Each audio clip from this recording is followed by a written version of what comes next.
Assalamualaikum warahmatullahi wabarakatuh. Waalaikumsalam warahmatullahi wabarakatuh. Bapak Ibu yang saya hormati, pertama-tama marilah kita bersama-sama memanjatkan puji syukur kehadirat Allah Subhanahu wa taala, karena limpahannya lah sehingga pada hari ini kita dapat berkumpul di tempat ini dalam suatu kegiatan calon guru penggerak. Tak lupa pula kita kirimkan salawat kepada junjungan kita Nabi besar Muhammad Shallallahu Alaihi Wasallam, karena beliaulah Nabi yang menuntun umatnya ke jalan yang benar. Bapak Ibu yang saya hormati, pada hari ini acara calon guru penggerak yaitu diseminasi penerapan budaya positif di sekolah. Kita tahu bahwa calon guru penggerak ini memiliki kemampuan untuk menyerap materi-materi yang didapat di dalam pendidikannya ini. Ada beberapa kegiatan yang dilakukan, namun pada hari ini adalah kegiatan juga yang diberikan atau merupakan suatu tugas, yaitu diseminasi penerapan budaya positif di sekolah untuk hari ini. Oleh sebab itu, saya minta kepada Bapak dan Ibu supaya nantinya di dalam pelaksanaan ini kita bisa dapat berbagi ilmu yang diperoleh bagi calon guru penggerak ini, bisa diterapkan di sekolah, bisa dibagi kepada sesama guru, sehingga ilmu yang diperoleh di dalam pendidikan calon guru penggerak ini bisa diimplementasikan kepada teman-teman yang lain, sehingga kita juga dari teman-teman yang lain atau guru-guru yang lain juga bisa menerapkan kepada anak-anak didik kita, walaupun kita belum masuk pada kegiatan CGP ini atau calon guru penggerak ini.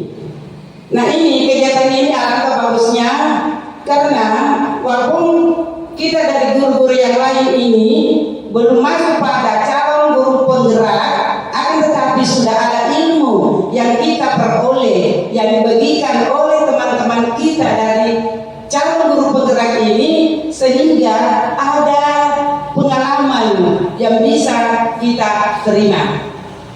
Bapak Ibu yang saya hormati, baiklah, pada kesempatan ini saya sebagai kepala sekolah dari calon guru penggerak ini akan membuka acara diseminasi penerapan budaya positif di sekolah. Marilah kita bersama-sama membaca Bismillahirrahmanirrahim. Acara ini saya buka dengan resmi. Selanjutnya, untuk kesempatan ini saya persilakan kepada calon guru penggerak untuk menyampaikan paparan selanjutnya. Dengan itu saya persilakan. Bismillahirrahmanirrahim. Terima kasih atas kesempatan yang diberikan. Saya mohon izin untuk berdiri.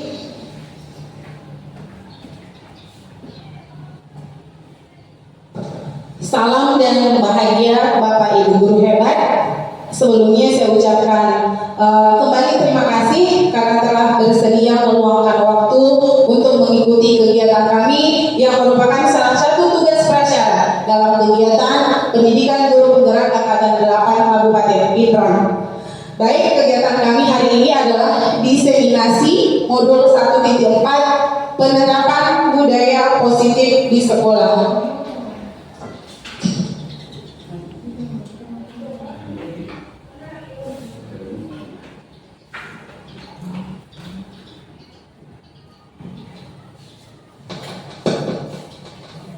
Latar belakang dari kegiatan kami hari ini adalah membuat aksi nyata dalam rangka ingin menerapkan budaya positif di sekolah untuk mewujudkan profil pelajar Pancasila.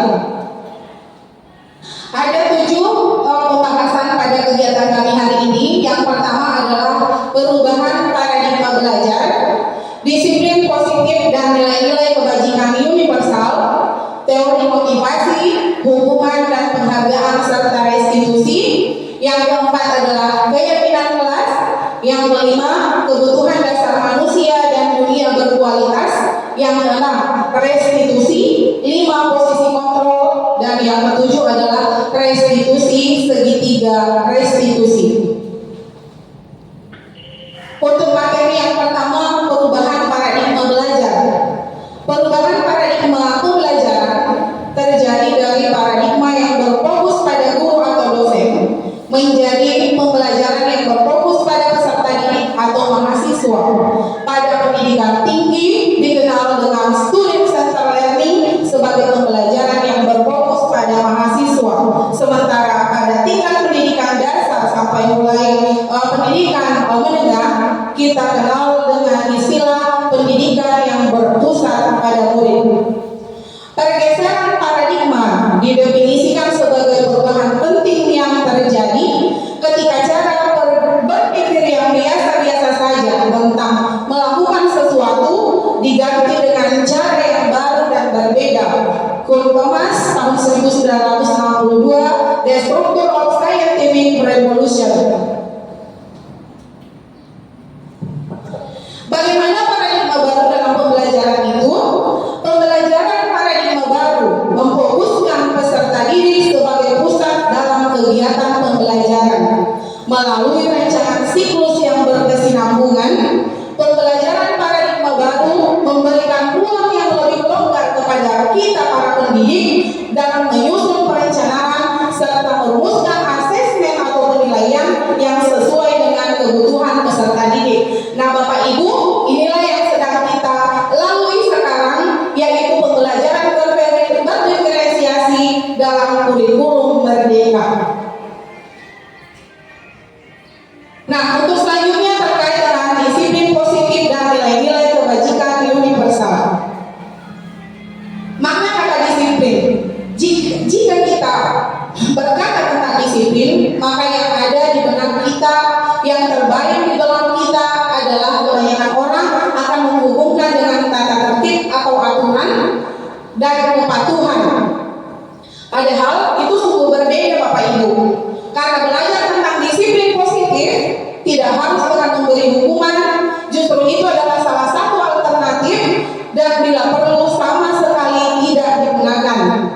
Dalam budaya kita, makna kata disiplin telah berubah menjadi sesuatu yang dilakukan oleh seseorang pada orang lain untuk mendapatkan kepatuhan. Kecenderungan umum adalah menghubungkan kata disiplin dengan ketidaknyamanan, bukan dengan apa yang kita hargai atau bukan dengan pencapaian suatu tujuan mulia. Seiring dengan itu, Ki Hajar Dewantara juga menyatakan bahwa untuk mencapai kemerdekaan atau dalam konteks pendidikan saat ini, untuk menciptakan murid yang merdeka, syarat utamanya adalah harus ada disiplin yang kuat. Disiplin yang dimaksud di sini adalah disiplin diri yang memiliki motivasi internal atau motivasi intrinsik, dan jika tidak memiliki motivasi internal tersebut, maka akan diperlukan pihak lain untuk mendisiplinkan kita. Atau motivasi ekstrinsik itu berasal dari luar, bukan dari dalam diri kita sendiri. Nah, dengan adanya disiplin positif dapat mempelajari bagaimana cara kita mengontrol diri, bagaimana kita menguasai diri untuk memilih tindakan yang mengacu pada nilai-nilai kebajikan universal. Nah, tujuan dari disiplin positif ini adalah menanamkan motivasi pada murid kita, yaitu menjadi orang yang mereka inginkan, menghargai diri mereka sendiri dengan nilai-nilai yang mereka percaya, dalam hal ini nilai-nilai kebajikan universal. Nah, nilai-nilai kebajikan universal adalah sifat-sifat positif manusia yang merupakan tujuan mulia yang ingin dicapai setiap individu. Nilai ini bersifat universal dan lintas bahasa, tanpa memandang suku, agama maupun latar belakang. Setiap perbuatan atau perilaku memiliki suatu tujuan. Menurut Dr. William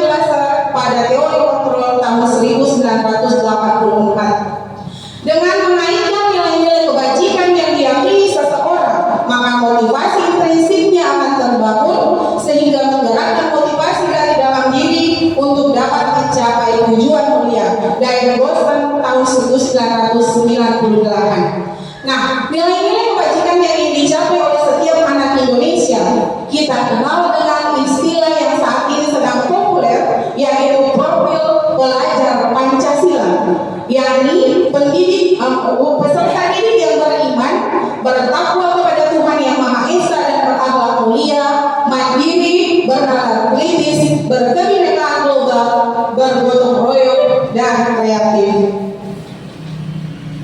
Sejalan dengan itu, dalam standar pendidikan nasional kita juga diminta untuk menciptakan lingkungan yang positif. Maka dalam hal ini diminta kepada setiap warga sekolah dan pemangku kepentingan perlu saling mendukung, menghayati dan menerapkan nilai-nilai kebajikan yang telah disepakati bersama. Untuk dapat menerapkan tujuan kuliah tersebut, maka seorang pemimpin pembelajaran, dalam hal ini adalah pendidik, perlu jiwa kepemimpinan sehingga dapat mengembangkan sekolah dengan baik agar terwujud suatu budaya sekolah yang positif sesuai dengan standar pengelolaan yang telah ditetapkan.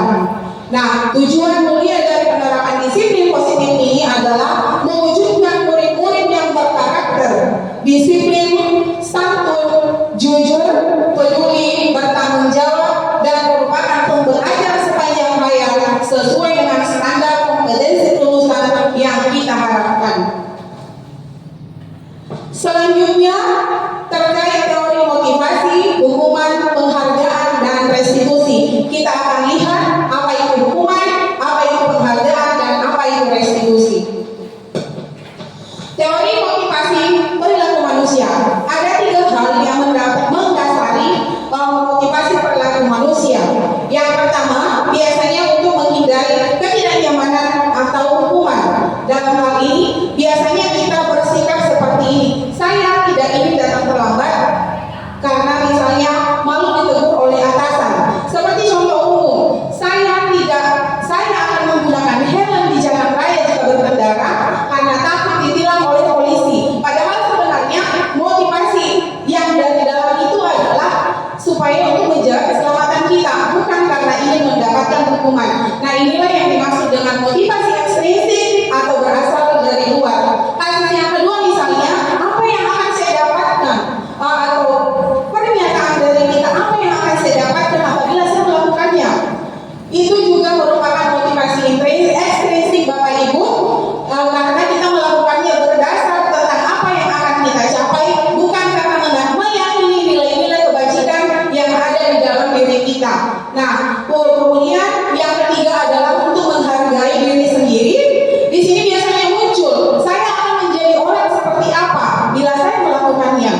Nah, inilah yang disebut motivasi intrinsik atau berasal dari dalam diri kita. Nah, inilah yang menjadi tujuan dari disiplin positif, yaitu lahirnya motivasi intrinsik dari dalam diri tanpa adanya motivasi dari luar, tetapi berasal dari dalam diri kita, meyakini bahwa inilah yang terbaik yang harus saya lakukan, yang sesuai dengan nilai-nilai kebajikan yang kita yakini bersama.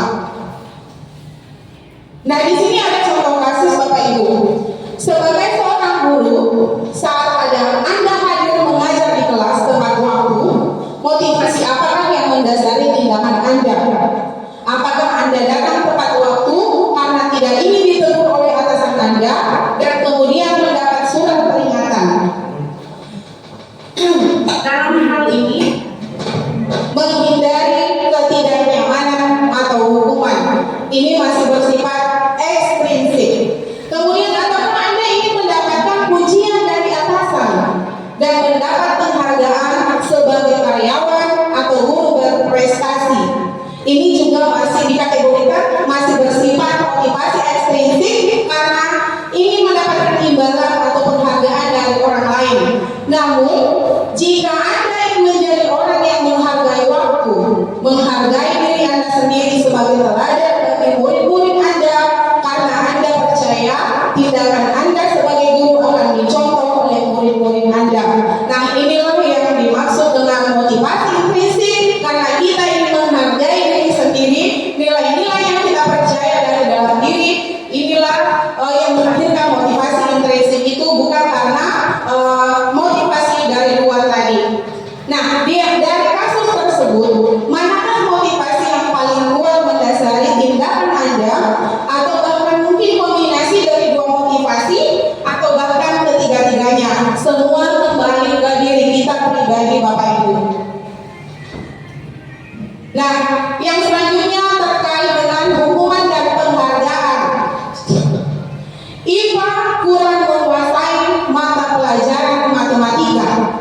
sehingga pada saat pelajaran tersebut berlangsung, dia lebih banyak berdiam diri atau menggambar di buku pelajarannya.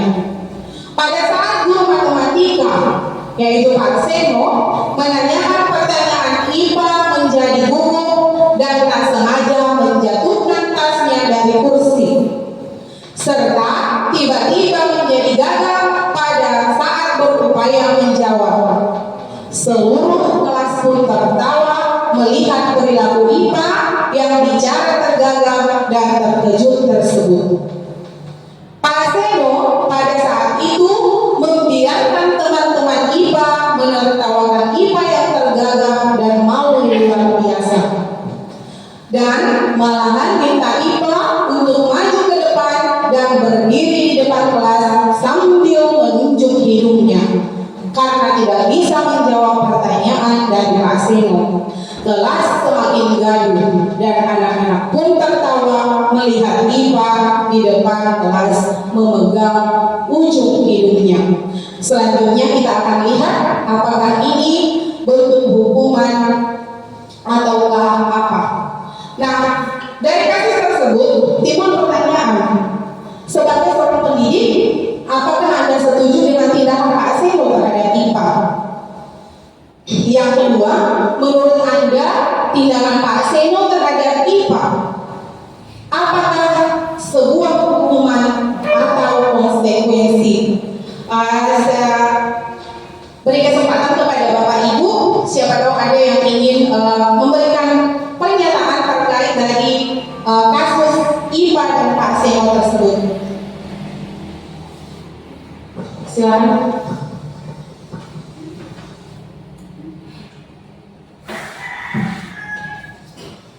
Ya, terima kasih atas kesempatan yang diberikan kepada saya. Kembali kita melihat dulu kasus tentang IPA. Jadi apakah setuju? Kalau saya sebagai saya pribadi tidak setuju dengan adanya kelakuan atau tindakan Pak Seno pada menangani seorang peserta didik dalam hal ini. Kenapa? Karena kembali ke diri kita sendiri. Seandainya hal itu terjadi dengan kita, apa yang akan kita rasakan? Pasti motivasi yang ada kita untuk belajar itu menurun, rasa percaya diri itu berkurang, dan semangat untuk belajar pasti juga akan berkurang. Nah, kemudian yang pertanyaan yang kedua, apakah ini termasuk hukuman atau konsekuensi? Menurut saya itu adalah hukuman, karena besar kecilnya sesuatu itu kalau dia berkaitan dengan fisik seseorang itu, maka itu bisa dikategorikan sebagai hukuman. Ya, saya kira itu yang sempat saya sampaikan. Terima kasih. Baik, terima kasih Bu, tanggapan yang luar biasa. Kembali kita lihat, betul sekali bahwa tindakan yang dilakukan oleh Pak Seno terhadap IPA adalah suatu bentuk hukuman. Kemudian Pak Seno ini memberikan hukuman. Kita lihat di kasus tersebut sangat memberikan dampak yang tidak baik, atau dalam hal ini adalah dampak negatif, di mana mengakibatkan emosional dari anak tersebut bisa saja mengalami kecenderungan yang kelebih yang negatif, kemudian juga menurunkan rasa percaya diri. Terima kasih Bu. Kita lihat materi selanjutnya terkait dengan hukuman, konsekuensi, dan restitusi. Dalam menjalankan peraturan ataupun keyakinan kelas atau sekolah, bila mana ada suatu pelanggaran, tentunya sesuatu harus terjadi. Untuk itu, kita perlu meninjau ulang tindakan penegakan peraturan itu, baik itu keyakinan kelas maupun keyakinan sekolah kita selama ini. Tindakan terhadap suatu pelanggaran pada umumnya berbentuk hukuman dan konsekuensi. Nah, mari kita melihat bagaimana penerapan disiplin positif yang dinamakan dengan istilah restitusi. Restitusi ini adalah proses menciptakan kondisi bagi murid untuk memperbaiki kesalahan mereka, sehingga mereka bisa kembali pada kelompok mereka dengan karakter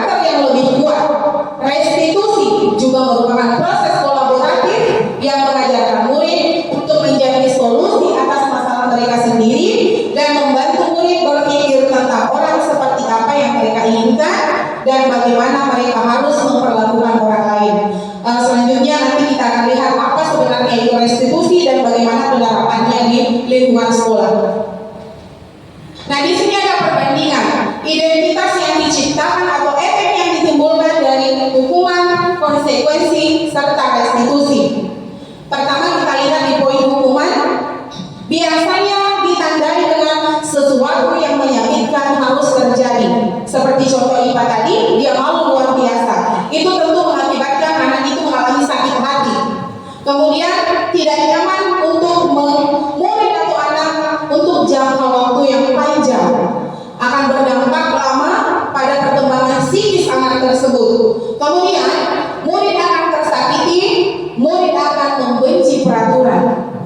Kita lihat pada identitas yang diciptakan oleh konsekuensi. Biasanya ditandai dengan kejadian bahwa sesuatu harus terjadi. Nah, ini biasanya sudah tidak menyakitkan. Kemudian tapi tetap menimbulkan ketidaknyamanan terhadap murid, tapi dalam jangka waktu yang pendek. Murid atau anak dibuat tidak nyaman dan murid mulai menghormati peraturan. Sedangkan restitusi kita lihat, restitusi di sini memberikan pilihan.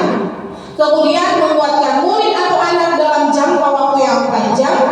Kemudian murid akan mendapatkan penguatan serta murid akan menghormati dirinya dan orang lain. Nah, biasanya hukuman mengucapkan atau redaksi kalimatnya itu bernada negatif. Biasanya ditandai dengan ucapan-ucapan seperti awas kalau kamu lakukan lagi ya, nanti awas kamu.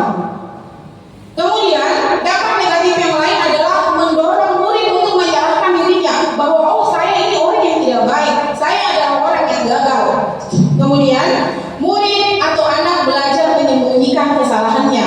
Di sini akan memberikan dampak negatif. Murid tidak akan berani untuk mengakui kesalahannya, tetapi memilih untuk lari dari kesalahan yang telah berbuat. Dalam hal ini biasanya kita temui di lapangan, anak-anak akan menyangkal bahwa bukan mereka yang berbuat, tetapi pada dasarnya, pada faktanya dia yang berbuat seperti itu. Kemudian mencoba mengontrol anak dengan penguatan yang negatif. Artinya jika kamu berbuat kesalahan, ada sesuatu yang harus kamu bayar dari kesalahan ini.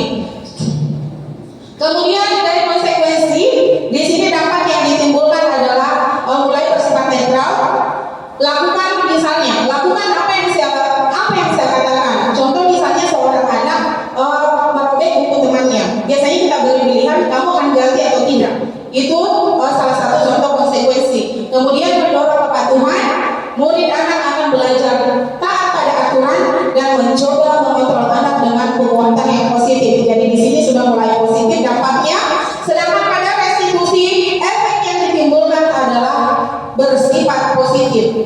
Nah, biasanya ditandai seperti ini. Kalimatnya berbunyi, apakah hal ini yang ingin sesungguhnya kamu lakukan? Kemudian mulai mendorong disiplin positif dalam diri anak. Tidak serta-merta menyalahkan dirinya karena mendapat penguatan dari guru atau mendapat tuntunan dari seorang guru. Kemudian murid akan belajar mengucapkan masalahnya sendiri dan murid akan paham bahwa dirinya sendiri yang pegang kendali kontrol terhadap dirinya. Bapak Ibu, kami tidak serta-merta memaparkan hal ini, tetapi ini berdasarkan penelitian dari para ahli. Nanti kita akan lihat sumbernya di paparan selanjutnya. Nah, terkait hukuman dan penghargaan, kita ada membedakan hukuman dan penghargaan. Sangat berbeda jauh jika kita pahami secara sekilas. Tetapi jika kita resapi ibu, bapak, kita maknai, ternyata hukuman dan penghargaan itu efeknya sangat berbeda tipis. Hampir sama efek yang ditimbulkan dari hukuman dan penghargaan. Nah, penghargaan berlaku sama dengan hukuman dalam arti meminta atau membujuk seseorang melakukan sesuatu untuk memenuhi suatu tujuan tertentu dari orang yang meminta. Jadi masih bersifat dari kembali ke motivasi tadi, masih bersifat eksplisit karena dilakukan karena seseorang yang meminta. Kemudian dorongan yang eksternal dan akan ada faktor ketergantungan. Beberapa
ditimbulkan oleh penghargaan.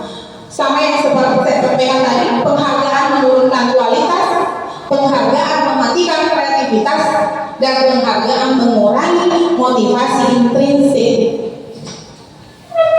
Nah, perbedaan hubungan dan konsekuensi. Mari kita lihat bersama Bapak Ibu apa yang tampil di depan. Di sini ada tindakan seorang guru mengingatkan 100 kali di dalam buku kalimat dengan redaksi kalimat yang menyatakan bahwa saya tidak akan terlambat lagi. Apakah ini suatu hukuman atau konsekuensi? Kita akan lihat bersama nanti. Kemudian yang kedua, lari mengelilingi basket, lapangan basket 2 kali karena terlambat hadir di sekolah. Iya, hukuman. Sebentar kita akan lihat bersama. Kemudian menggantikan kertas tugas teman yang telah dicoret-coret. Yang keempat adalah membersihkan tumpahan air di tertulis karena tersenggol pada saat belajar. Untuk kasus satu kita sepakati, Bapak Ibu, oke, hukuman. Yang kedua, hukuman. Yang ketiga, konsekuensi. Yang keempat, konsekuensi. Iya, mari kita lihat bersama. Iya, tepuk tangan untuk kita semua. Bapak Ibu, selama ini kita sudah menerapkan disiplin positif, tetapi kita tidak tahu apa yang saya lakukan ini. Hanya istilahnya yang kita kadang tidak tahu apa yang sedang saya lakukan ini. Nah, ternyata sudah mantap semua bisa menganalisa yang mana hukuman dan yang mana konsekuensi. Nah, sekarang kita lihat restitusi. Mari kita lihat bagaimana program disiplin positif yang dinamakan restitusi. Restitusi adalah proses menciptakan kondisi bagi murid untuk memperbaiki kesalahan mereka, sehingga mereka bisa kembali pada kelompok mereka dengan karakter yang lebih kuat. Restitusi juga merupakan proses kolaboratif yang mengajarkan murid untuk mencari solusi untuk masalah mereka dan membantu murid berpikir, saya ingin menjadi orang seperti apa dan bagaimana mereka harus memperlakukan orang lain. Nah, ciri-ciri restitusi.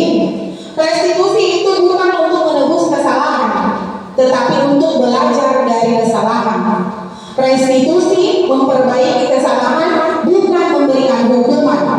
Restitusi adalah tawaran, bukan paksaan. Restitusi ini menuntut untuk melihat ke dalam diri. Restitusi mencari kebutuhan dasar yang mendasari tindakan. Restitusi diri adalah cara yang paling baik. Restitusi fokus pada karakter, bukan pada tindakan. Restitusi menguatkan dan restitusi fokus pada solusi.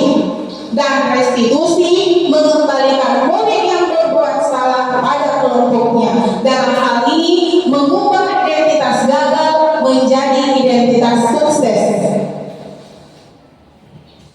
Nah, selanjutnya adalah keyakinan kelas. Pembentukan keyakinan sekolah atau kelas.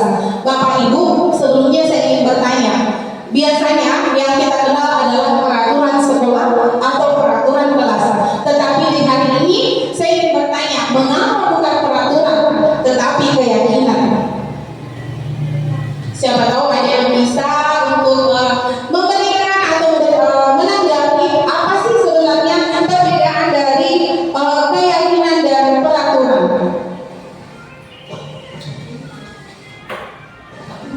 Ya, terima kasih pertanyaan yang menguras pikiran, tetapi itu adalah luar biasa untuk mengembangkan pendidikan ke depan. Jadi ini restitusi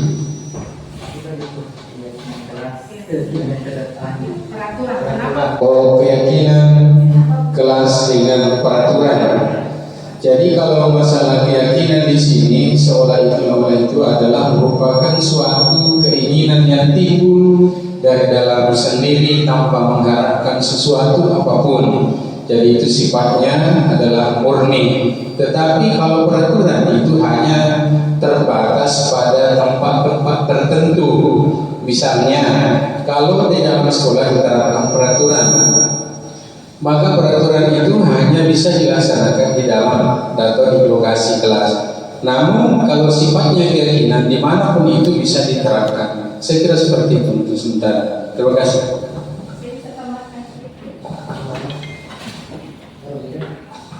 Ya, jadi saya mencoba untuk menambahkan sedikit dari apa yang disampaikan tadi, bahwa kenapa harus keyakinan bukan peraturan. Nah, sebelumnya kita sudah mencoba melakukan peraturan. Ternyata peraturan itu bisa lahir dari sepihak. Dan sedangkan keyakinan kelas di sini adalah kita harus membuat suatu keyakinan kelas atau sekolah itu dengan melakukan kolaborasi dengan peserta didik dan guru itu. Jadi antara guru dan siswa ada kesepakatan bagaimana seharusnya kita membuat keyakinan kelas itu. Nah, seperti tadi dijelaskan juga bahwa keyakinan kelas itu adalah timbulnya dari dalam diri kita. Jadi pada saat kita mau mengikuti keyakinan kelas itu mudah, karena memang itu terlahir dari dalam diri kita. Sementara peraturan itu diatur oleh sepihak saja, misalnya kepala sekolah yang membuat suatu aturan. Dan kita harus mengikuti itu. Dan ternyata tidak sama dampaknya dengan adanya keyakinan kelas itu sendiri dengan peraturan yang dibuat oleh sekolah. Ya, sekian dan terima kasih.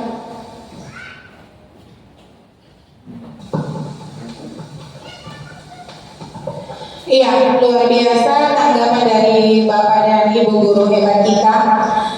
Kembali ke keyakinan dan peraturan. Mengapa keyakinan bukan peraturan? Nah, Bapak Ibu sama tadi yang seperti dipaparkan oleh Bapak dan Ibu, bahwa peraturan itu biasanya dibuat sepihak. Mau tidak mau, jika kita berada dalam lingkungan pembuat peraturan, lingkungan di mana peraturan itu berada, maka kita harus taat pada peraturan itu. Berbeda dengan keyakinan. Keyakinan di sini adalah nilai-nilai yang telah kita sepakati. Nah, dalam hal ini jika dalam keyakinan kelas ini, maka harus ada keterlibatan dari guru dan peserta didik. Jadi pembentukan keyakinan kelas atau sekolah ini sebaiknya dibentuk di luar dari peraturan-peraturan sekolah yang ada, tetapi tetap digali, bukan keluar dari peraturan-peraturan yang telah ditentukan. Nah, pada tahapan pembentukan keyakinan kelas atau sekolah, biasanya keyakinan kelas bersifat lebih abstrak daripada peraturan yang lebih rinci dan konkret. Keyakinan kelas berupa pernyataan-pernyataan universal. Pernyataan keyakinan kelas senantiasa dibuat dalam bentuk kalimat positif. Nah, kalimat positif di sini adalah tidak ada kata tidak dan diusahakan jangan kata ada jangan. Sebentar kita akan lihat. Kemudian keyakinan kelas hendaknya tidak terlalu banyak sehingga mudah diingat dan dipahami oleh semua warga kelas. Keyakinan kelas sebaiknya sesuatu yang dapat diterapkan di lingkungan tersebut. Semua warga kelas hendaknya ikut berkontribusi dalam pembuatan keyakinan kelas lewat kegiatan curah pendapat tadi. Kemudian bersedia meninjau kembali keyakinan kelas dari waktu ke waktu. Tahapan pembentukan keyakinan kelas atau keyakinan sekolah. Yang pertama, menggali peraturan-peraturan yang perlu disepakati di dalam sekolah atau di dalam kelas. Nah, misalnya saja, biasanya kita mengatakan, biasanya tertulis di peraturan sekolah, jangan datang terlambat. Nah, kita akan ubah di tahapan yang kedua, kita akan ubah peraturan yang sudah dibuat dengan kalimat positif. Tadi sebelumnya ada kata jangan, kita ubah menjadi datang tepat waktu. Kemudian menyalurkan peraturan-peraturan yang sudah dibuat menjadi nilai kebajikan atau keyakinan. Biasanya terkait dengan kehadiran itu identik dengan disiplin. Nah, disiplin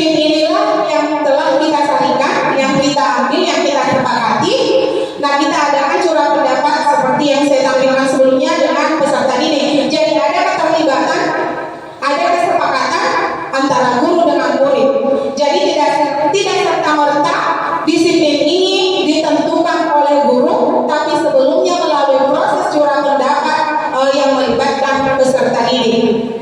Kemudian kegiatan pendalaman keyakinan kelas tampak seperti dan tidak seperti. Misalnya, tampak seperti datang tepat waktu. Berarti kalau tidak seperti datang terlambat. Itu yang dimaksud dengan tampak seperti dengan tidak seperti. Jadi ada positif, ada negatif. Kemudian kegiatan pendalaman keyakinan kelas akan memberikan efek yang memahami bahwa ini tugas saya dan ini tugas kamu, dalam hal ini pendidik dan peserta didik. Nah, ini dia kegiatan tugas saya, tugas kamu. Biasanya dari disiplin tadi, dari nilai disiplin tadi akan timbul seperti ini. Murid akan mulai memahami bahwa tugasnya mengajar, mendidik, menjawab pertanyaan, memberi nilai, mengatur kelas, menegakkan peraturan kelas atau sekolah, menjalankan keyakinan kelas dan peduli terhadap semua murid. Kemudian akan menimbulkan efek yang memberikan pemahaman bagi murid bahwa saya tugas itu adalah belajar, mencoba, menghasilkan yang terbaik dari diri, bertanya jika tidak paham, mengikuti peraturan, menjalankan keyakinan kelas, mendengarkan atau memeriksa tugas kembali.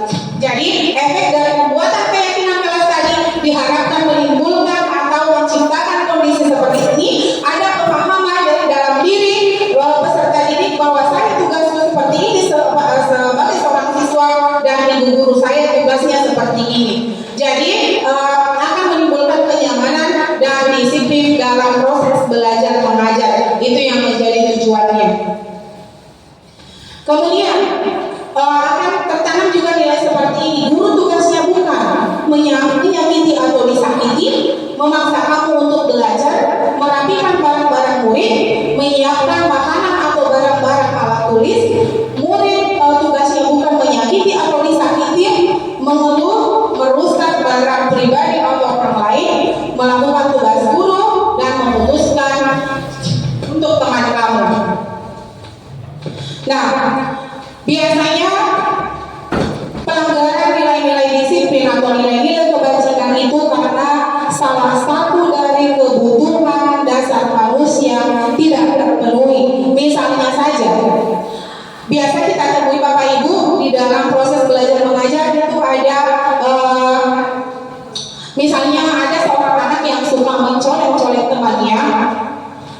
Ternyata setelah didekati, mereka akan menyampaikan bahwa mereka secara tidak langsung butuh perhatian. Makanya saya bilang tadi, salah satu motivasi manusia melakukan tindakan yang melanggar nilai-nilai kebajikan universal karena salah satu dari kebutuhan dasar manusia ini tidak terpenuhi.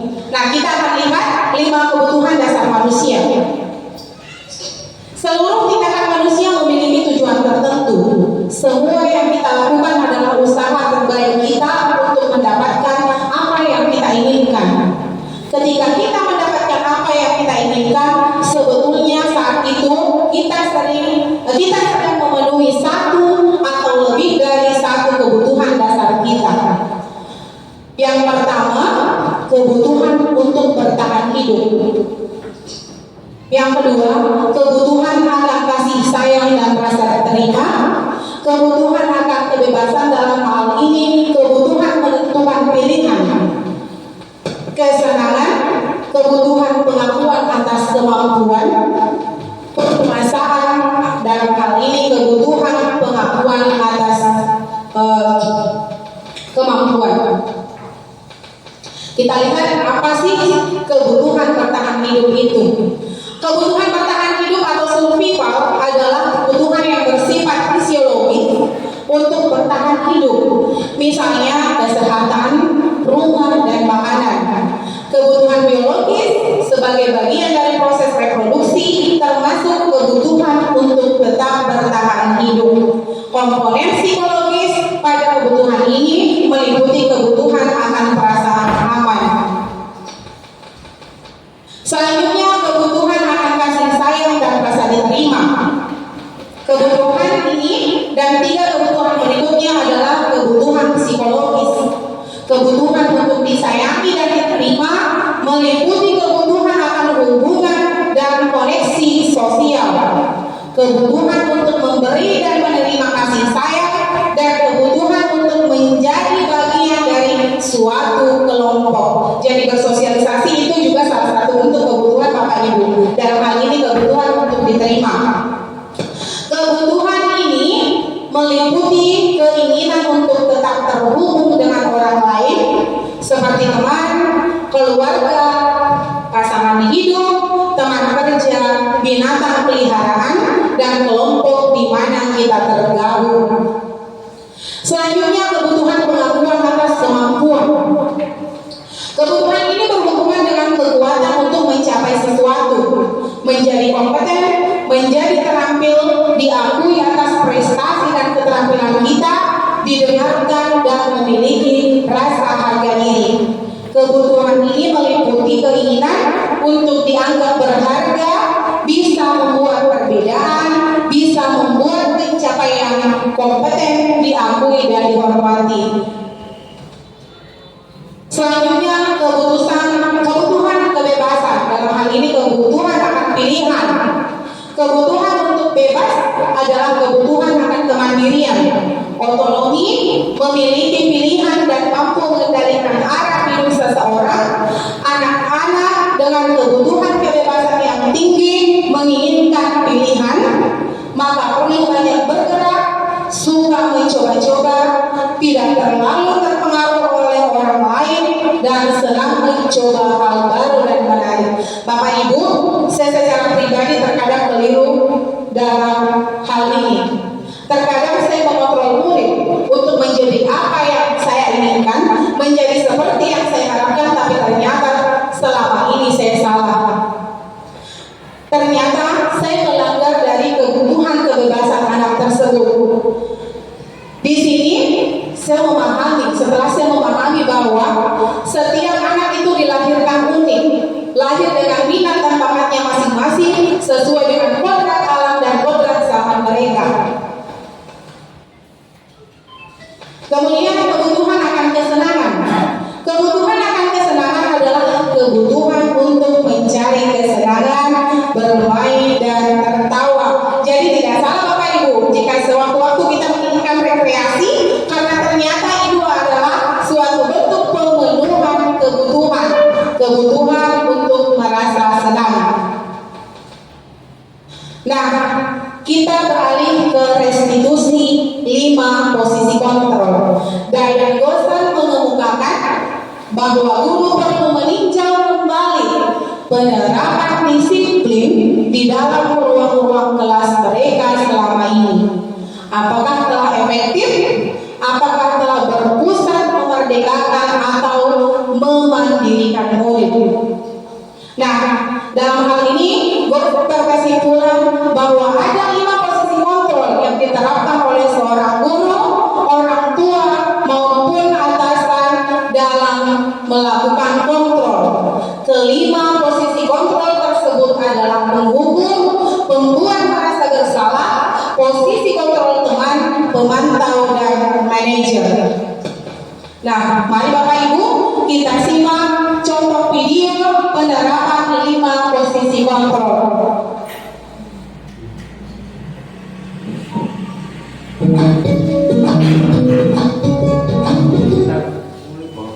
Salam bahagia Ibu dan Bapak guru hebat.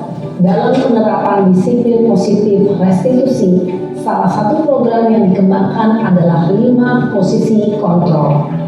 5 posisi kontrol dalam restitusi adalah proses perjalanan seorang pendidik agar dapat mengenali dirinya. Pada video kali ini, kita akan membahas tentang 5 posisi kontrol yang dikembangkan oleh Diane Gostan dan contoh penerapannya.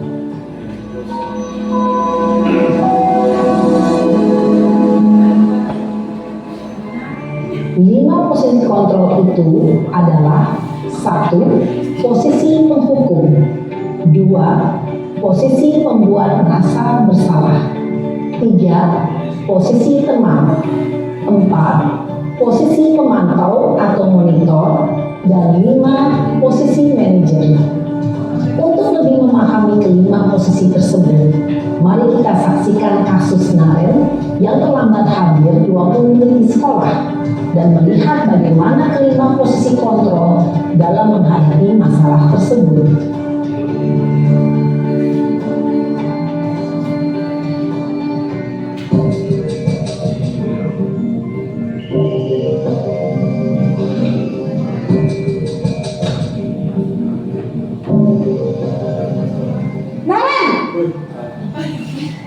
Sini kamu. Selamat pagi Bu. Selalu terlambat. Kamu deh, pasti terlambat. Maaf Bu, saya Apa? Apa coba? Alasan kamu apa lagi? Kapan sih kamu tidak terlambat? Malas sekali ya kamu jadi anak. saya Dasar pemalas. Gak kapok-kapok sih kamu. Sudah berapa kali terlambat? Sana, kamu keliling lapangan basket 2 kali. kenapa saya harus ke lapangan basket Bu? Kenapa? Kamu melawan ibu. Berani-beraninya jawab. Sudah terlambat, masih berani jawab pula. Sekarang, keliling lapangan basket 5 kali sekalian. Biar kapok. Cepat. Pergi sana ke lapangan basket. Posisi penghukum biasanya berbicara dengan nada tinggi, menghardik, menunjuk-nunjuk, menyakiti, dan menyindir. Hukuman bisa berupa fisik maupun psikis. Ibu dan bapak guru hebat, dampak yang terjadi pada murid ketika guru berada pada posisi penghukum adalah murid cenderung akan memberontak, bahkan menyimpan dendam.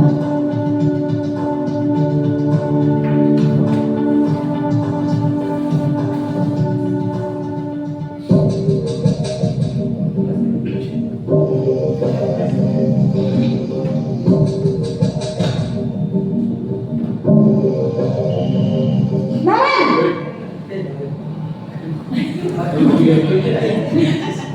Selamat pagi Bu. Naren, kamu kenapa terlambat lagi, nak? Ya Tuhan, Naren, kamu senang ya bikin ibu susah ya? Kalau kamu terlambat lagi, nanti ibu yang ditegur bapak kepala sekolah, nak. Disangka ibu tidak bisa membina kamu. Duh, gimana ini? Maaf Bu. Duh, Gusti Naren, kamu suka ya kalau ibu tegur bapak kepala sekolah? Terus, sekarang ibu harus tulis apa yang di buku absen? Ini kamu sudah sering terlambat loh. Ibu harus apa coba? Maaf Bu. Maaf sekali. Ya sudah, lain kali jangan bikin ibu susah lagi ya nak ya. Ibu tidak akan kuat lagi kalau kamu begini terus. Bisa jantungan kalau ibu tegur bapak kepala sekolah. Sana cepat ke kelas. Maaf ya Bu. Maaf sekali. Posisi pembuat rasa bersalah berbicara dengan nada tenang, cenderung lembut, namun kata-kata yang diutarakan membuat murid merasa menjadi orang yang gagal, memandang buruk dirinya sendiri, merasa tidak berharga, dan tidak sanggup membahagiakan orang lain. Ketika guru mengambil posisi pembuat rasa bersalah, murid akan menganggap dirinya yang bersalah dan ia akan menyimpan emosi negatif tersebut di dalam dirinya.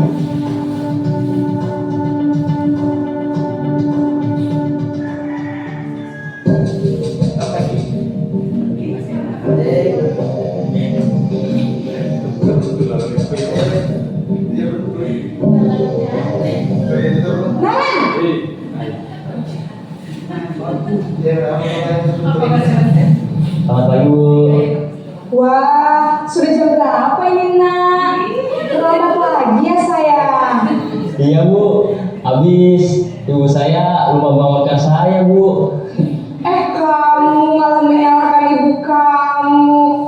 Kamu bukannya anak yang larinya paling kencang. Kok terlambat sih? Iya Bu. saya memang terlambat bangun tadi. Jadi biarpun saya lari kencang, tetap gak kekejar Bu. Ya sudah sana, nanti lain kali larinya lebih kenceng lagi ya, biar gak terlambat lagi. Bikin seneng ibu, demi ibu, bisa kan? Bisa lah Bu. Ya sudah sana masuk kelas, ibu beresin urusan absen kamu. Kamu ini ada-ada saja. Dalam posisi teman, guru berbicara dengan nada suara ramah, akrab, cenderung bersenda gurau untuk menjaga suasana tetap santai. Murid akan merasa senang, aman, dan akrab dengan guru. Identitas yang tercipta adalah identitas sukses atau berhasil. Namun, perlu diingat, karena ini masih dorongan eksternal, maka ada faktor ketergantungan dari murid kepada orang tertentu. Di sini guru absennya, sehingga di lain waktu murid bisa berperilaku baik, namun hanya kepada orang-orang tertentu saja.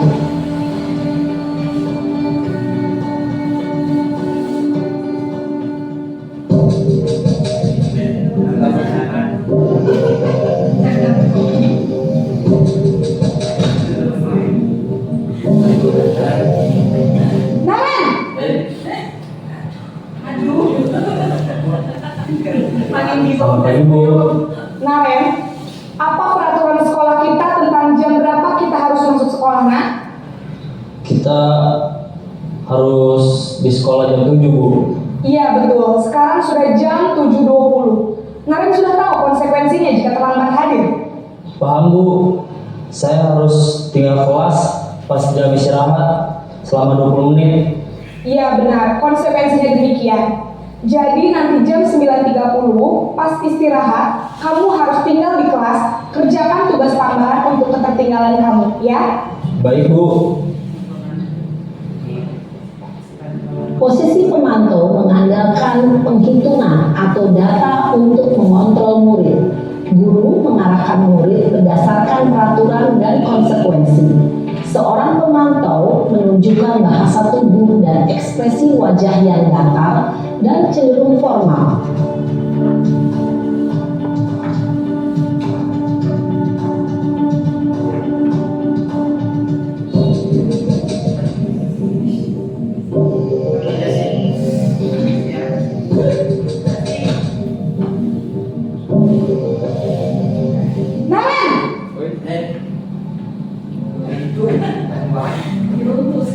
Selamat pagi Bu. Selamat pagi Naren. Maaf Bu, saya terlambat. Iya, sekolah masuknya jam 7, sekarang sudah jam 7.20. Jadi sekarang bagaimana ini Naren? Maaf Bu, saya lupa setel alarm saya semalam. Baiklah, menurut kamu, keyakinan sekolah yang mana yang perlu kamu tingkatkan? Menghargai diri sendiri dan orang lain mungkin ya Bu. Setuju. Jadi, apakah Naren meyakini prinsip saling menghormati tersebut? Iya Bu, saya meyakininya. Apakah Naren bersedia memperbaiki masalah keterlambatan ini? Bersedia Bu. Bagaimana kamu akan perbaiki masalah keterlambatan ini? Saya akan coba untuk tidak lupa menyetel alarm saya Bu. Baik, kalau Naren lupa menyetel alarm di rumah, ada orang yang kira-kira bisa bantu mengingatkan tidak? Ada Bu, kakak saya, Kak Emma. Ada lagi selain Kak Emma? Selain Kak Emma, ada ibu saya. Baik, jadi yang mengingatkan Naren adalah Kak Emma dan ibu kamu ya? Kira-kira akan mulai set alarm kapan nih Naren? Setelah pulang sekolah, akan segera saya lakukan. Baik, jadi Naren akan setel alarm untuk bangun besok pagi dan akan diingatkan oleh kakak dan ibunda Naren ya. Ada lagi yang mungkin perlu dilakukan Naren agar tidak terlambat bangun lagi? Tidak ada Bu. Baik Naren, terima kasih untuk kerjasama kamu. Sekarang kamu perlu kembali ke kelas untuk belajar. Baik Bu, terima kasih. Posisi manajer adalah posisi kontrol yang disarankan untuk membimbing murid memiliki sikap disiplin yang positif, yaitu murid yang mandiri, bertanggung jawab, dan dapat memecahkan masalah. Tujuan dari posisi ini adalah agar murid dapat berefleksi atas tindakannya. Guru akan dengan tulus memberikan pertanyaan-pertanyaan bermakna sehingga membuat murid dapat belajar dari kesalahannya dan mencari sebuah solusi untuk menyelesaikannya. Ibu dan Bapak guru hebat, setelah mengamati adegan kelima posisi kontrol tadi, kira-kira posisi mana yang paling ideal? Posisi mana yang dapat menunjang motivasi intrinsik murid? Ya, tentu posisi manajer. Posisi ini memang posisi ideal yang ingin dituju setiap pendidik. Pada posisi inilah, guru dapat menerapkan disiplin positif yang berpihak pada murid, yang memerdekakan murid. Perjalanan seorang pendidik tentunya tidak mudah untuk sampai pada posisi seorang manajer. Namun, tujuan kita pasti, yaitu menciptakan murid-murid yang mandiri, merdeka, dan bertanggung jawab. Semoga penggambaran 5 posisi kontrol yang telah diperlihatkan ini dapat menjadi ajang refleksi bagi kita semua, agar dapat terus mengasah dan menerapkan disiplin positif yang memerdekakan murid. Mari terus berlatih dan bersemangat. Selamat menerapkan. Salam dan bahagia Ibu dan Bapak guru hebat.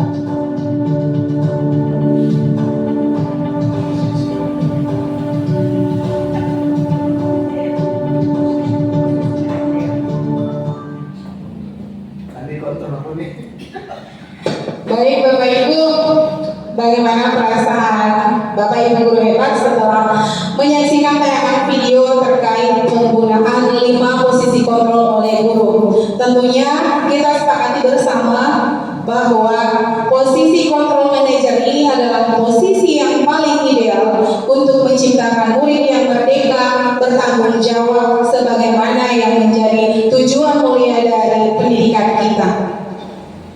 Nah, kita beralih ke materi selanjutnya.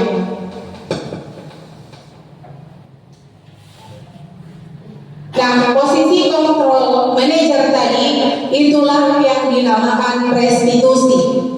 Nah, tahapan restitusi ini diistilahkan dengan segitiga restitusi. Dan Gosen dalam bukunya telah merancang sebuah tahapan untuk memudahkan para guru dan orang tua dalam melakukan proses untuk menyiapkan anak-anaknya untuk melakukan restitusi yang bernama segitiga restitusi. Jadi Bapak Ibu, penerapan segitiga restitusi dalam hal ini posisi kontrol manajer tidak hanya bisa diterapkan ke anak didik kita, tetapi bisa juga diterapkan ke anak-anak kita di rumah dalam rumah tangga. Nah, ada 3 proses tahapan yang didasarkan pada prinsip-prinsip utama dari teori kontrol, yaitu langkah yang pertama dari segitiga restitusi ini adalah menstabilkan identitas, kemudian validasi tindakan yang salah, dan menanyakan keyakinan. Keyakinan ini tentu lahir dari keyakinan kelas yang telah kita sepakati bersama tadi antara guru dan peserta didik. Nah, kemudian teori kontrol, kita semua akan melakukan hal terbaik yang bisa kita lakukan. Di sini tahapannya menstabilkan identitas. Itu yang kita lakukan. Kita berikan penguatan ke anak didik bahwa kita tentu pernah melakukan hal atau kesalahan. Kemudian validasi tindakan yang salah. Kita melakukan perbuatan itu tentu ada alasannya. Biasanya kita tanyakan seperti itu. Kemudian menanyakan keyakinan hal apa yang menjadi motivasi dari dalam diri kita untuk melakukan perbuatan tersebut. Nah, di sini ada bentuk segitiga restitusi. Sisi paling bawah adalah menstabilkan identitas, sisi yang kiri adalah validasi kebutuhan atau tindakan, dan sisi yang ketiga adalah menanyakan keyakinan. Biasanya pada sisi yang paling bawah kita mengucapkan redaksi kalimat seperti ini. Ini hanya contoh, bisa saja ada redaksi kalimat yang lain yang sifatnya positif. Setiap orang pasti pernah melakukan kesalahan. Kamu bukan satu-satunya yang pernah melakukan hal ini. Jadi dalam hal ini murid tidak merasa menjadi orang yang gagal. Murid tidak merasa berkecil hati karena melakukan kesalahan. Kemudian sisi yang kedua, adakah cara yang lebih efektif untuk mendapatkan apa yang kamu mengapa melakukan itu. Karena kita sepakat ya, kita ketahui bersama bahwa dalam melakukan suatu tindakan tentu ada hal yang mendasari dari tindakan itu. Kemudian sisi yang kanan menanyakan keyakinan, biasanya akan dilakukan pertanyaan seperti ini, nilai-nilai apa yang telah kita sepakati? Kamu ingin menjadi orang yang seperti apa? Nah Bapak Ibu, ini adalah video bentuk penerapan posisi control manager yang telah saya praktekkan bersama siswa. Maka dengan salah satu teman-teman di kelas kelas tertentu, Ya Bu, tadi saya suka sama Tina Bu.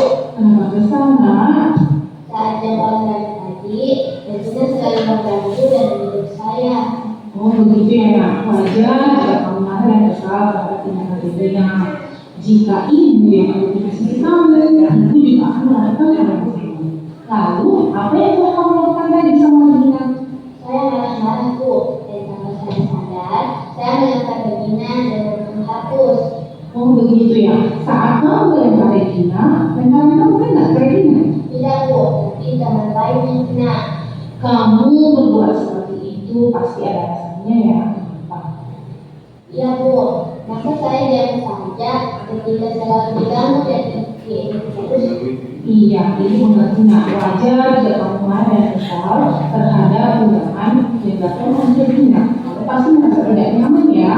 Ibu sangat menghargai tindakan kamu karena tidak berbuat lebih jauh dari itu.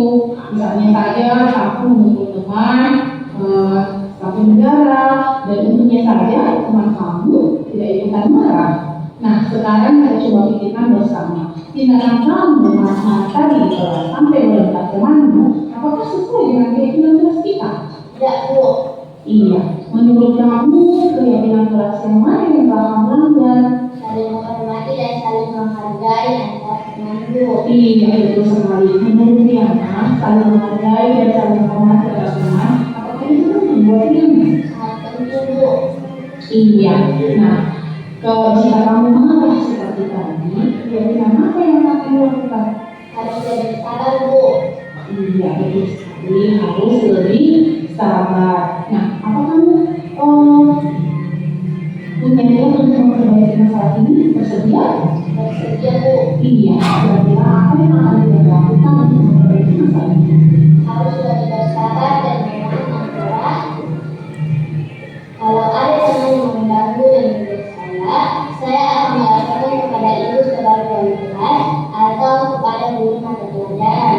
Iya, benar sekali tindakan kamu. Nah, ingat saling menghargai dan saling menghormati antar teman itu penting agar kita hidup lebih damai. Sekarang ya kembali ke kelas ya. Baik, terima kasih Bu. Sama Diana.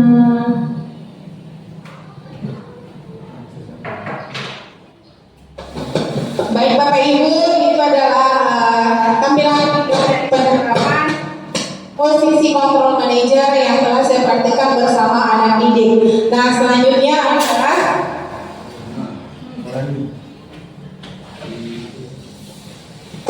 kita berada pada ujung kegiatan hari ini, yaitu refleksi kegiatan. Mungkin di antara Bapak Ibu guru hebat ada yang ingin merefleksikan kegiatan kita hari ini. Silakan Pak. Terima kasih sebelumnya atas undangan untuk menghadiri acara diseminasi penerapan budaya positif di sekolah ini. Setelah saya mendengar paparan tadi, ada banyak manfaat yang saya bisa petik dari acara ini, di mana salah satunya yaitu memberikan saya kesadaran bahwa apa yang saya lakukan selama ini ternyata kurang efektif terhadap cara saya menghadapi suatu masalah di dalam kelas saya. Nah, selanjutnya saya akan dari sini saya akan perbaiki kesalahan-kesalahan yang saya lakukan dengan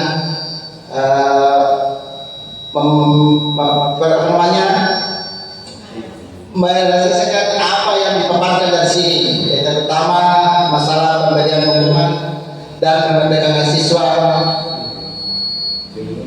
di sekolah saya. Oke, terima kasih. Siapa tahu ada tambahan? Terima kasih.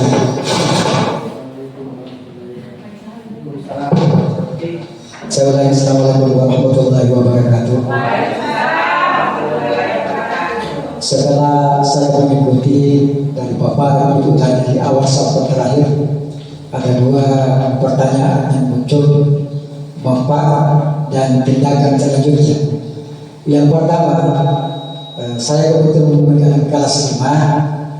Tentu sebelumnya itu banyak hal yang saya lakukan sesuai dengan metode penerapan pembelajaran sesuai dengan masanya. Ternyata di Merdeka Belajar ini luar biasa kalau kita manfaatkan. Intinya itu bagaimana anak-anak tertuju kepada akhlak yang baik. Bagaimana anak-anak selalu senang.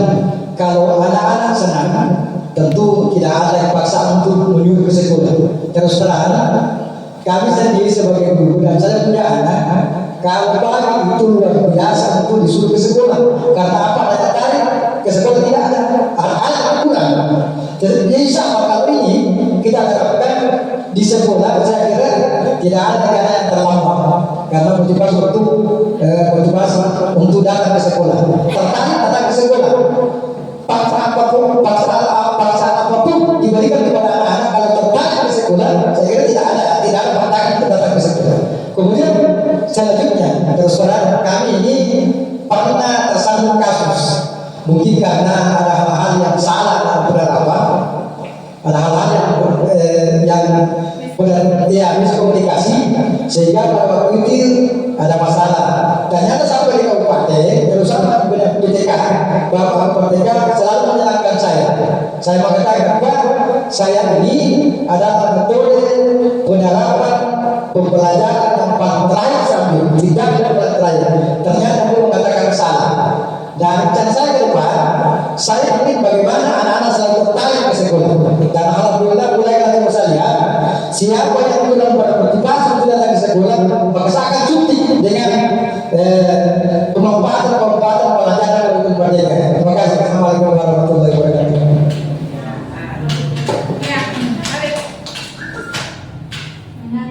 Oke, terima kasih dari paparan diseminasi yang sudah disampaikan tadi.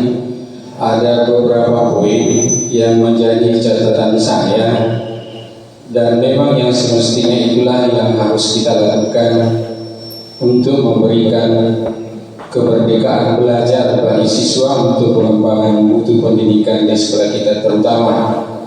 Yang pertama di sini yang saya catat, saya akan menjadi orang seperti apa jika saya melakukan suatu pertanyaan yang bisa kita kembangkan dan kita usahakan untuk selalu berpikir ke depannya, seperti apa nanti jika saya tidak berbuat seperti ini, dan seperti apa jika saya berbuat.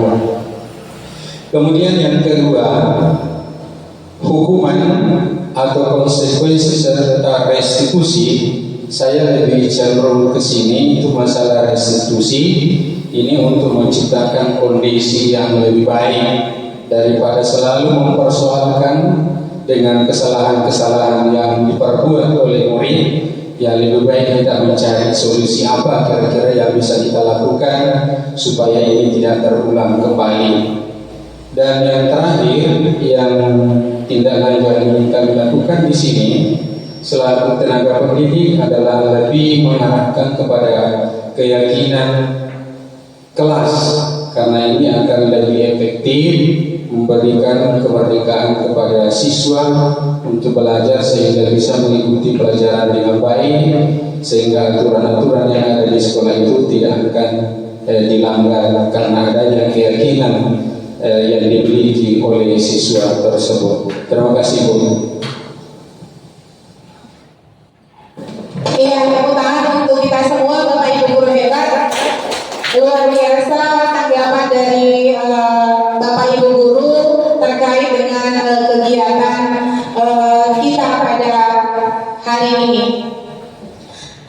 Terima kasih saya ucapkan kepada Bapak Ibu guru hebat telah meluangkan waktunya untuk mengikuti kegiatan diseminasi ini. Dan jika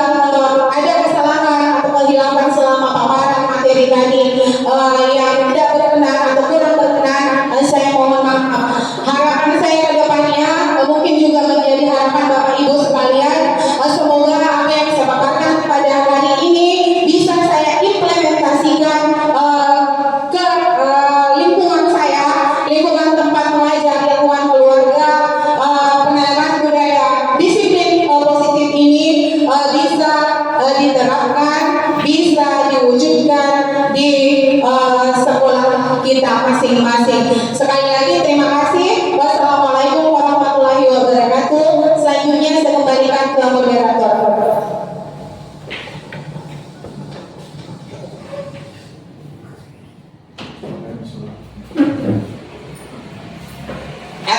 Ibu bapak guru yang hebat, itulah tadi pemaparan yang dilakukan oleh ibu guru hebat kita di dalam acara diseminasi ini penerapan budaya positif di sekolah. Mudah-mudahan apa tadi yang disampaikan oleh ibu guru hebat kita itu dapat kita petik dan bisa kita dapat implementasikan di sekolah kita masing-masing, insya Allah.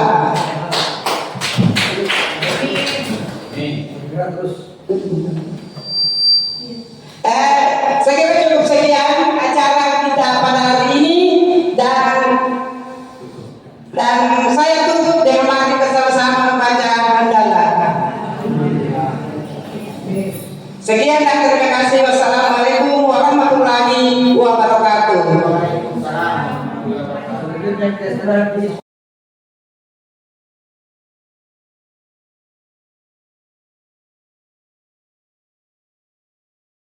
Assalamualaikum warahmatullahi wabarakatuh. Waalaikumsalam warahmatullahi wabarakatuh. Apa kabar hari ini? Baik. Ya, alhamdulillah. Nah, anak-anak hebat, hari ini kita akan membuat yang namanya keyakinan. Biasa dengar kata keyakinan? Iya, biasa. Nah, keyakinan yang akan kita buat ini namanya keyakinan Kelas. Nah, keyakinan kelas ini kita ambil dari peraturan-peraturan sekolah kita yang sudah ada. Peraturan sekolah kan sudah ada di sana terpajang. Nah, kita mau menjadikannya keyakinan kelas yang akan kita gunakan di kelas kita. Ya. Nah, Ibu kasih contoh nih. Peraturan sekolah kan kita tidak boleh datang apa? Terlambat. Ya, tidak boleh datang terlambat. Kemudian tidak boleh menggunakan Sepatu yang berwarna putih. sepatu yang berwarna putih. Tetapi kemudian tidak boleh saling mengganggu, ya, tidak boleh saling mengganggu. Kemudian tidak boleh merusak barang-barang teman atau fasilitas sekolah. Nah, itu mau kita ubah menjadi keyakinan kelas. Nah, dari keyakinan kelas ini jangan ada kata-kata yang negatif, artinya tidak ada kata jangan, tidak ada kata tidak boleh. Kita mengubahnya menjadi kalimat yang positif. Seperti tadi, jangan datang terlambat. Kita mau hilangkan kata jangannya, diubah menjadi apa kira-kira? Kita harus pergi tepat waktu. Iya, datang tepat waktu. Bagus. Kemudian tadi jangan menggunakan sepatu warna hitam. Sepatu warna putih. Kita harus memakai sepatu yang berwarna hitam. Iya, menggunakan sepatu berwarna hitam. Kemudian tadi apa? Tidak boleh mengganggu.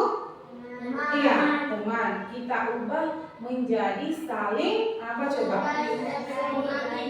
Saling menghargai dan saling menghormati. Nah, apalagi tadi tidak boleh merusak barang-barang punya teman atau fasilitas sekolah. Nah, kita mau menjadikannya itu keyakinan kelas kita. Nah, kemudian biasanya kan di dalam kelas nih dilarang apa coba? Melihat pelajaran pekerjaan teman itu apa namanya? Iya, dilarang menyontek. Kalau menyontek berarti jujur atau tidak? Tidak. Nah, kita sepakat ya, kita ambil tadi disiplin. Sudah berapa tadi keyakinan yang kita sepakati? Disiplin, saling apa? Saling menghargai dan menghormati. Iya, saling menghargai dan saling Menghormati. Kemudian apa lagi tadi? Jujur. Iya, jujur. Apa lagi tadi?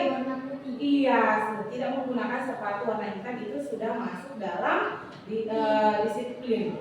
Ya, tidak menggunakan sepatu warna putih tadi kita ubah menjadi menggunakan sepatu berwarna Iya, di tengah. Sekarang kita sudah temukan beberapa nilai yang akan kita jadikan keyakinan kelas. Silakan kalian tuliskan dalam kertas yang ibu bagikan, kemudian tempelkan di depan.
Tadi Febrian, ya, disiplin.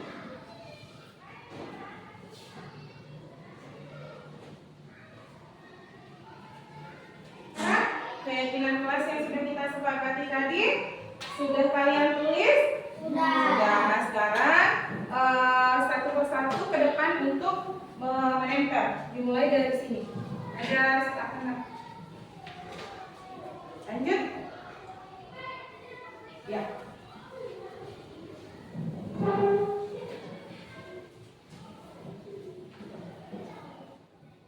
Oke. Satu-satu ke depan untuk menempelkan ya. Ya, siapa lagi? Abizar maju. Laki-lakinya ayo maju ke depan. Oke. Laki-lakinya maju ke depan. Ditempelkan.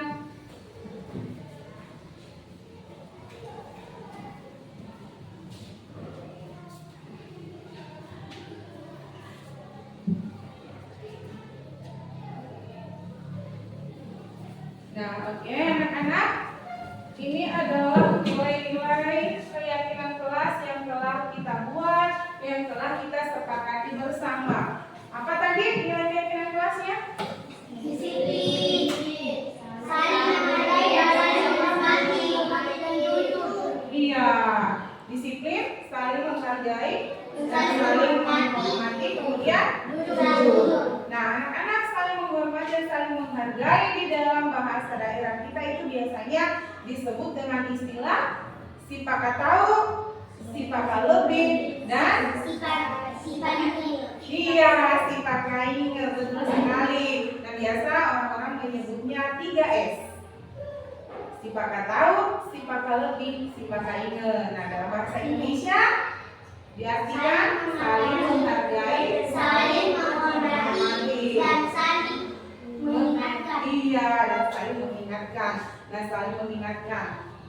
Nah, anak-anak, jadi mulai hari ini inilah keyakinan kelas kita yang telah kita buat bersama antara ibu dengan anak-anak semua.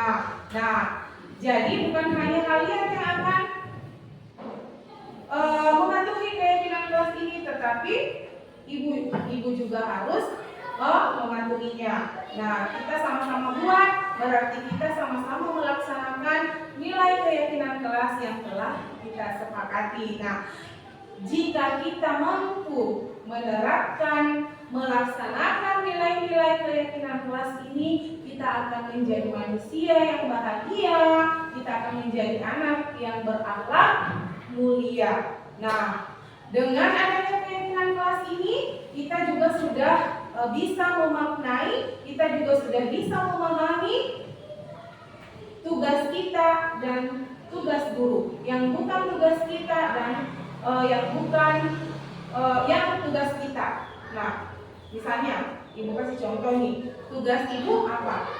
Belajar. Berarti tugas murid Belajar. iya, belajar. Kira-kira membereskan barang-barang kalian tugas siapa? Siswa. Tugas guru apa atau siswa? Siswa. Iya, siswa. Jadi kita juga diharapkan mampu memahami yang mana tugas guru, yang mana tugas siswa atau murid. Nah, baik anak-anak, terima kasih untuk hari ini telah ikut berpartisipasi menentukan atau membuat keyakinan kelas kita. Pesan ibu, setelah adanya keyakinan kelas, murid-murid ibu ini tumbuh menjadi manusia yang cerdas, taat, kemudian berakhlak mulia. Sekian, wassalamualaikum warahmatullahi wabarakatuh.